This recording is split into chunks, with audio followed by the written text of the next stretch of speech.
Hello and welcome to Sor Mind, episode 8.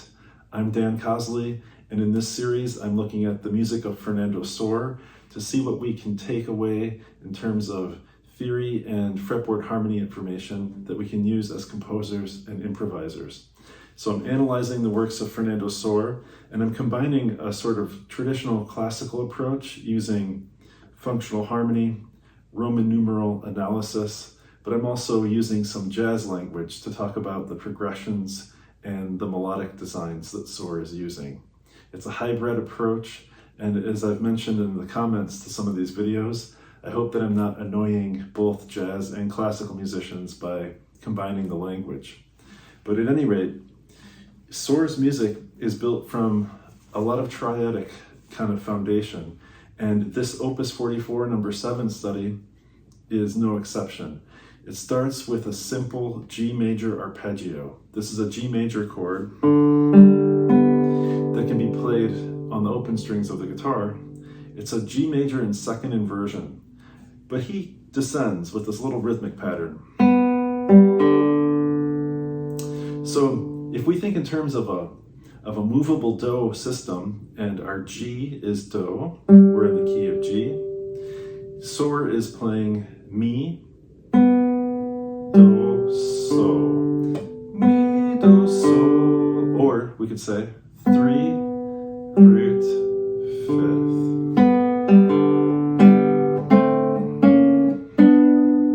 Now in this first little statement, we see one of the important things in the study. There are a lot of harmonic thirds. So these thirds are usually diatonic, but then there's chromaticism that connects the diatonic thirds. What happens in the major scale, if we were just to focus on just G and B, the first and third of our tonic harmony, if we were to move up in diatonic thirds, you'd notice that we have the outlines of first a major triad, a major third. Then on the 2 chord, it's minor. On the 3 chord, it's minor. 4 chord, major. 5 chord, major. 6, minor. The 7th chord is really a diminished chord when we add the 5th in, but it's a minor third on the bottom. And then we're back home to a major third. Now, composers from Fernando Sor to Haydn, Mozart, Beethoven, Thelonious Monk,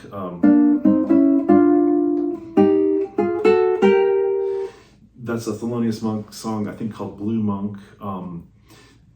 All of these composers will use this device of taking the diatonic thirds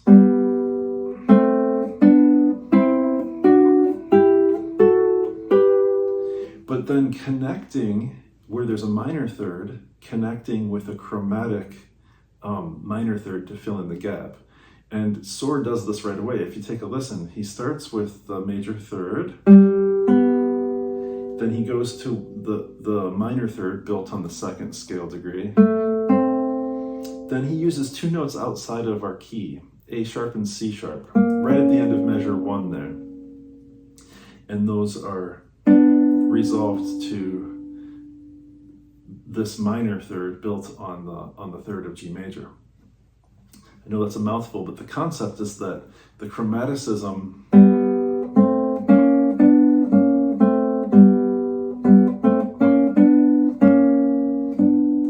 is just like a double passing motion between the thirds that are diatonic, that are built just within the key. So I would say we're getting to some of the themes in this study. One of the things that is happening is he's going to teach you about thirds and some other intervals as well.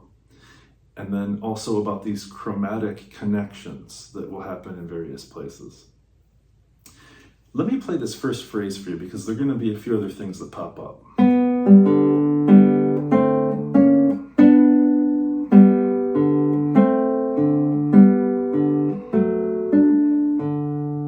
So we could call it maybe the antecedent, kind of like the question, and the next phrase is what we call the consequent, or the the answer to the question. Question, answer, call, response, antecedent, consequent. You'll hear this kind of phrase labeling or analysis. But what I wanted to point out to you is that after we come up the mountain to these thirds, we go.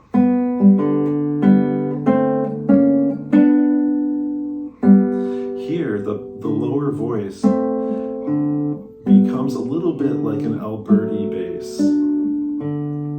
Alberti was an Italian composer who was, who innovated this left-hand accompaniment style and piano that you hear a lot. And there'll be a melody on top.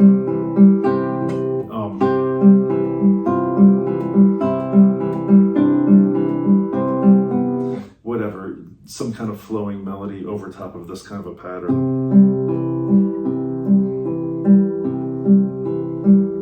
That's called an Alberti bass. Here, Sor is using something suggestive of that. It's not quite as elaborate as that, but if you look at the lower voice in measures 2 and 3, take a listen to this.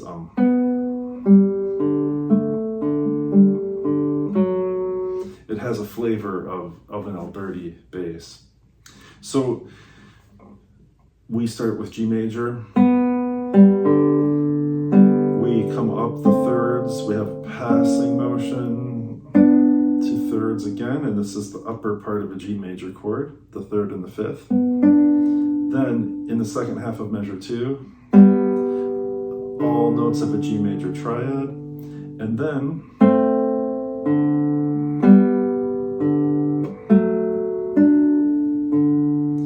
we have something suggestive of a D7 harmony moving to a 1.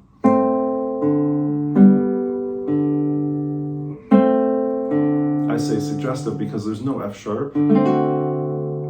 So these might just be like a little neighboring tone to the triad itself, but I'm going to go ahead and call it D7 in the first half of bar 3.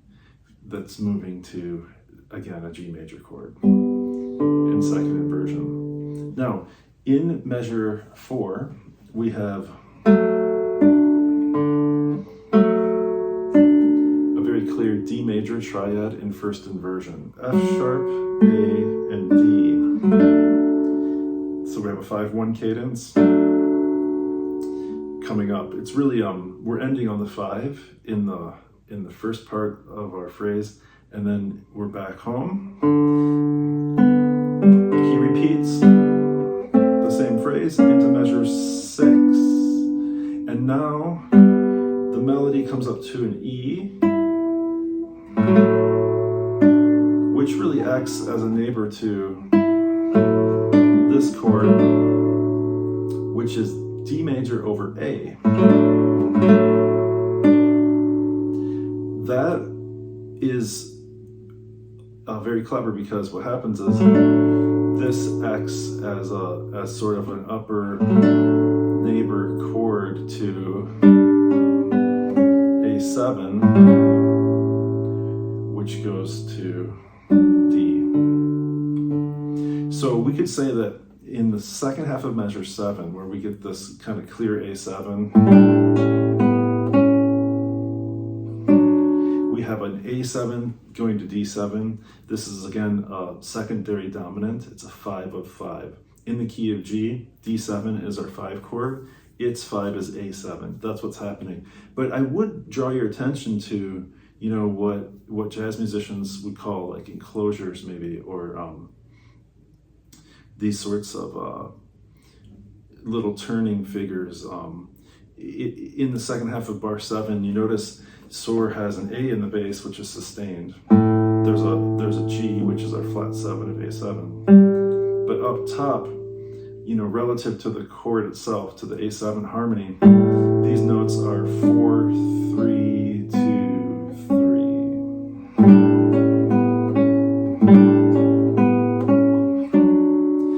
And this little melodic ornamentation,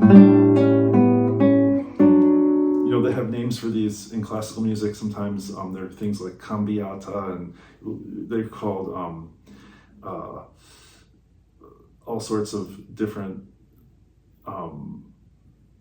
terminologies used, turning tones, but I just think of them as, in this case, it's really a suspension, a 4/3 suspension. 4, 3, 2, 3, 1. So we have kind of a leading motion to the root of the 5 chord. And now I will recap this first section. G major. We could call this D7 momentarily, but it's a passing back to G. Still G. I like to call this 5, 1, the 1 chord. Now we're at the 5 chord D major in first inversion. Then G major, again with the passing thirds, the Thelonious Monk thirds. Here, D major over A, and all A7 with a little ornamentation, and back to the D major chord. Now, like a lot of pieces of this era, it's not always the case, but it is common for the B section, the second section of a form, to maybe start on dominant. And that's indeed what Sor has here. He's got a little chromatic motion, the root. By the way, I see this printed in a lot of editions without the dot, and I think it might be a mistake. If I play it without the dot, it sounds a little funny because it's established so many times that that pickup figure is dotted. So I'd probably dot it. But when we get back here, that's all D7, again with the Alberti bass thing. You can choose to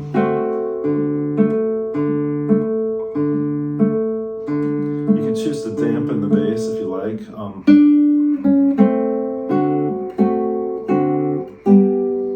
But at any rate, harmonically, that's all D7 going to G at the beginning of bar 10. Still G major. Now,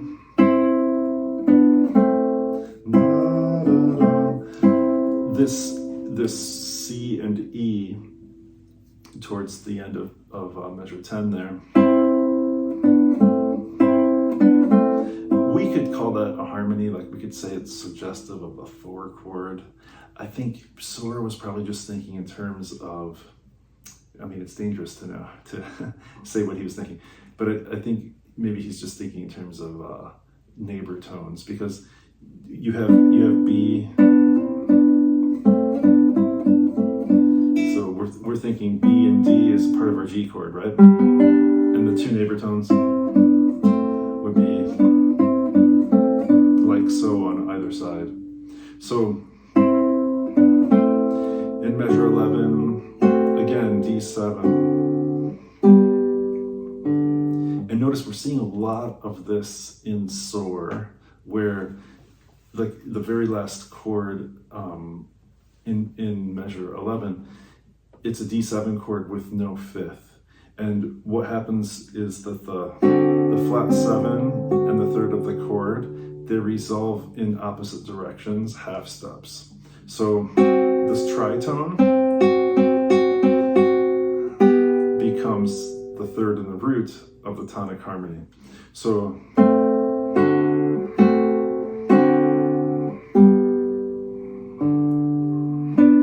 now, at the end of measure 12, going into 13, we have some slightly different stuff here. He goes in a different direction. Why do we have a G sharp in the key of G? How did we get there? It seems totally natural and acceptable to the ear, but why is that there? Well, if we analyze that measure, this is measure 13, if we take a pitch inventory, and when I say pitch inventory, really what I mean is like remove all the duplicate notes and just stack everything and see what you have. Well, from low to high, the harmony is this. We have an E, a G sharp, a B, and an E. it's an E major chord in root position with a doubled root. And what we could say that is, in this case, think about this. An E major chord most often resolves up a fourth to some kind of A chord. The A chord in this key, the 2 chord, would be minor, right? So the 2 chord A minor, its dominant would be E major or E7. And so this E major chord here is functioning as a 5 of 2. E major tonicizing or making a sense of A minor being the tonic for a moment. And that's what Sor does. If you look at measures 13 and 14 there, essentially what you have is E major going to A minor. But Sor's not content to just resolve it into A minor in like a direct way. He delays the resolution by having a fourth on the top of the A chord, which is really like a neighbor tone or the feeling of a suspension. But also, there's one additional thing. In the and of beat 1 in measure 14, really what you have is very much a sense of E7 over A.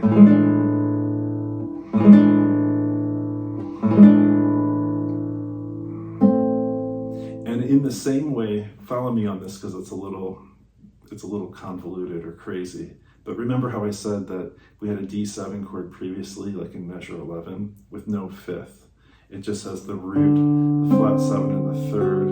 The flat 7 resolves down a half step.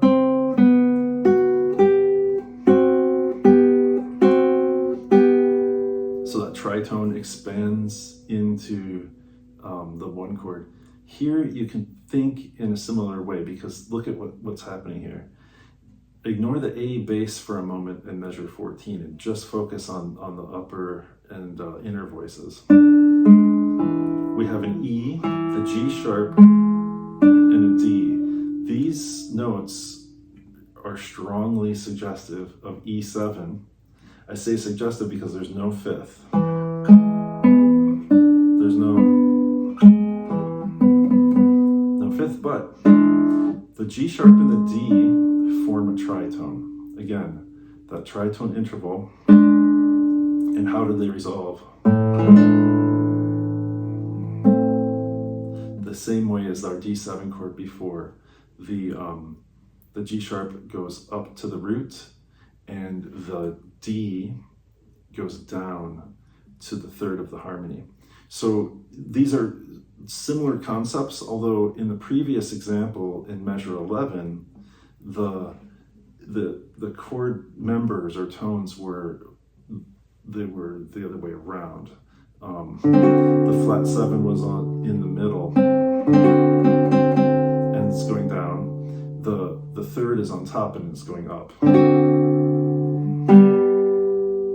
But in measure 14, 14, we've got this, where the third is on the kind of in the middle, coming up, and the fourth is coming down. I say fourth, I should say the flat 7, the D of E is going to the flat third of A minor. So that's a mouthful.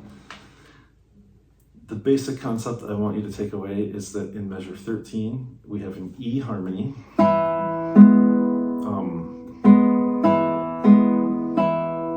Which is the 5 of 2, and then Sor in a very kind of poignant and sophisticated way. He gives us the 2 chord a little bit later. It's a little bit deceptive almost, because here he's kind of got its dominant A minor. A minor's dominant over the A bass for a moment, and then he voice leads to these two notes, which are suggestive of A minor. So, how are you guys doing? We're going to be doing the pickup now to 15, so let's see what happens. We're on these two notes, A and C, which make us feel like we're still in A minor. But we're going now to a D major in first inversion in measure 15. So the way we get there again is with this dotted rhythmic figure and with these thirds. Remember I said diatonic thirds. Here there's no chromatic filler or anything because they just travel directly to the major third and fifth of D major. Now where would you expect a D harmony to resolve? Probably up a fourth to a G major harmony. Sor gives us G major in bar 16, but again the resolution is slightly delayed. Instead of doing this, which would sound more final, if we played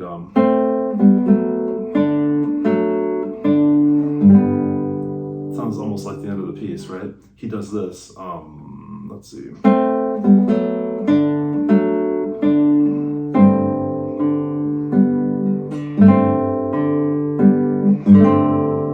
So I think of these as upper neighbors, or they're not a true suspension because of the way they're prepared, but they feel suspended. It feels like G major with a 4-3 suspension and a 9-8 together.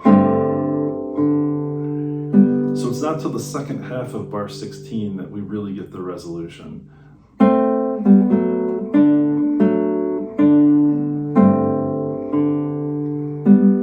And coming back up.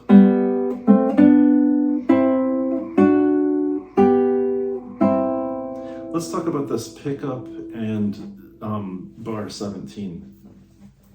So what is interesting to me, and what sort of brings questions into my mind, is when a composer like Sor deviates from a pattern. Why the deviation? And it's often instructive to think about this. So the pickup to 17 is in thirds, and the thirds continue right up the scale. You could even imagine that he would do that, where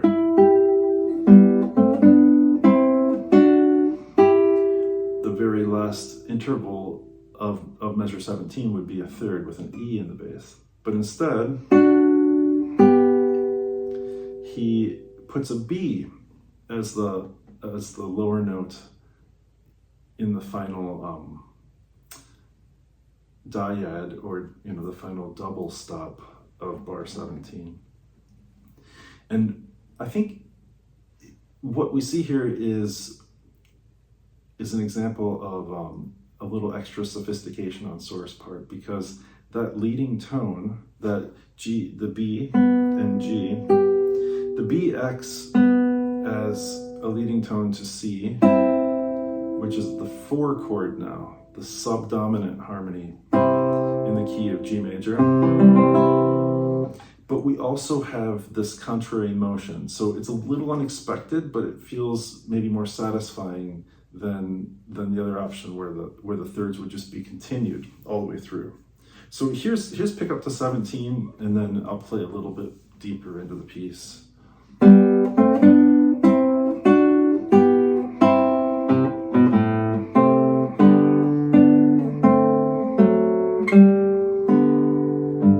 So thirds, diatonic.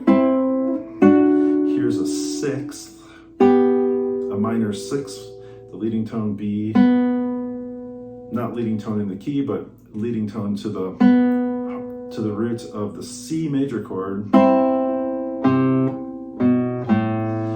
And then a sense of A minor because of where the direction of this bass and the way that we land on a beat with A.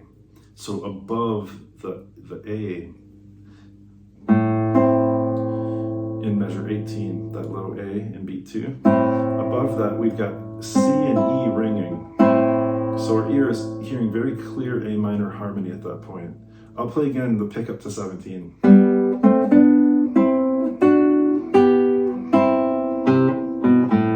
A minor. Here it's a little hard to say what that is exactly, but it really could be heard as an inversion of an A minor chord with no fifth. Or you could call it a D7 harmony with just flat sevenths and fifth. But again, contrary motion pulls us back to, in the second to last bar, nice resolution to a G major triad in second inversion. More notes of G major. Here we turn into what we could call F sharp diminished, but I prefer to just think of it as a D7. You know, I don't think I talked about this yet in this series, but there are all kinds of chords. There are many different names for chords. You'll hear diminished and augmented and so many different things. But really, many of these chords that have a stronger element of dissonance are functioning as dominant chords. So this is a good case in point. If you look at, this would be bar 19, I guess. At the end of bar 19, the second half of bar 19, if you look at that vertically, you've got F sharp, A, and C. Now it's true that's an F sharp diminished harmony.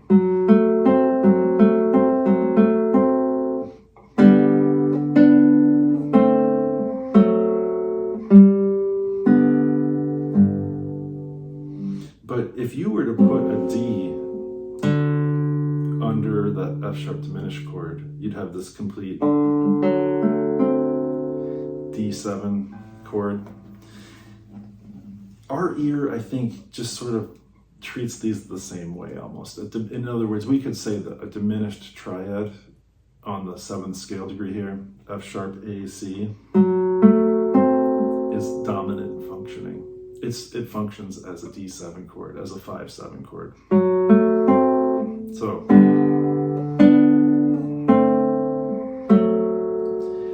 and then he resolves that just to a single tone. And I'm going to let those ring. So here's the second half of the piece.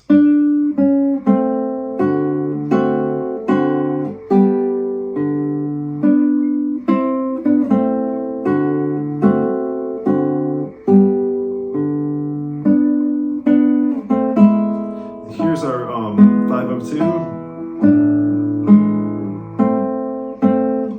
5 chord,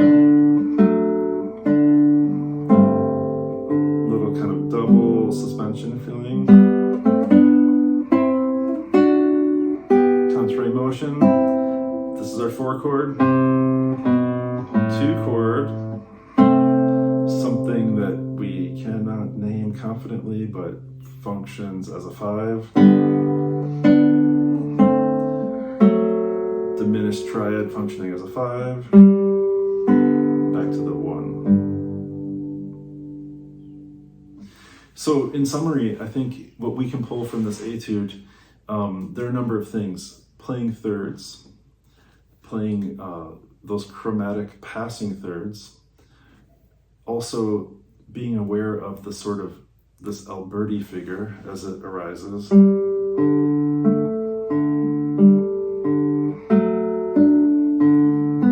It's kind of coming in and out.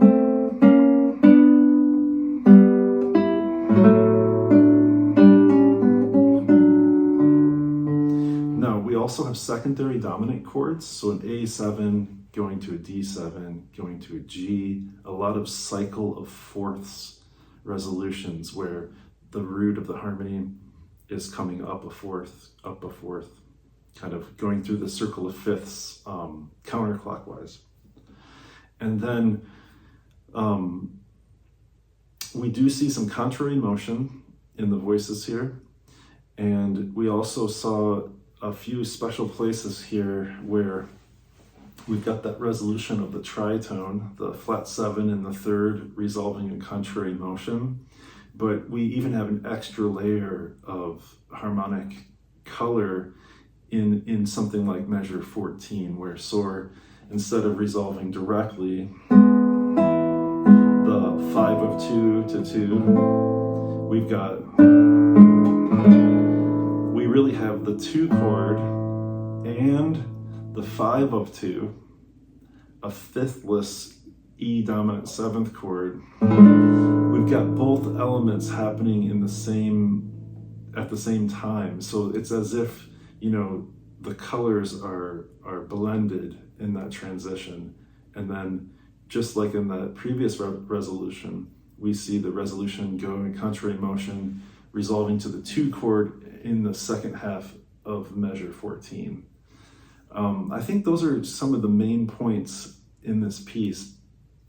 As far as actually executing it goes, I would recommend that you explore the idea of down stems all with the thumb. So maybe playing with the thumb on the 3rd and 4th strings more than you might do in so-called modern classical guitar music.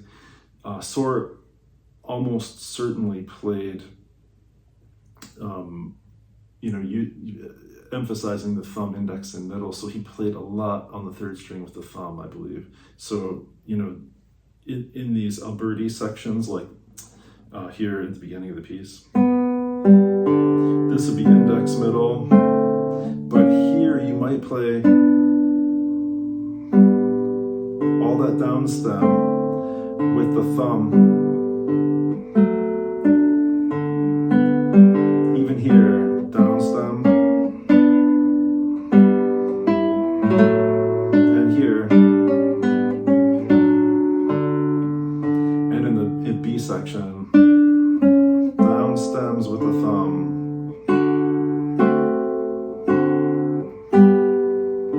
Now, I'm not a purist, so I don't think that it's wrong to use the ring finger when playing Fernando Sor. If you observe what I'm doing, I'm mixing fingerings all the time. But it's worth exploring that from a technical standpoint with this study. I think I will continue in the next video, and we'll go on to Sor Opus 44, number 8. Please subscribe and leave comments. Tell me what you think about this series, and good luck pursuing the music of Fernando Sor and beyond. Thanks.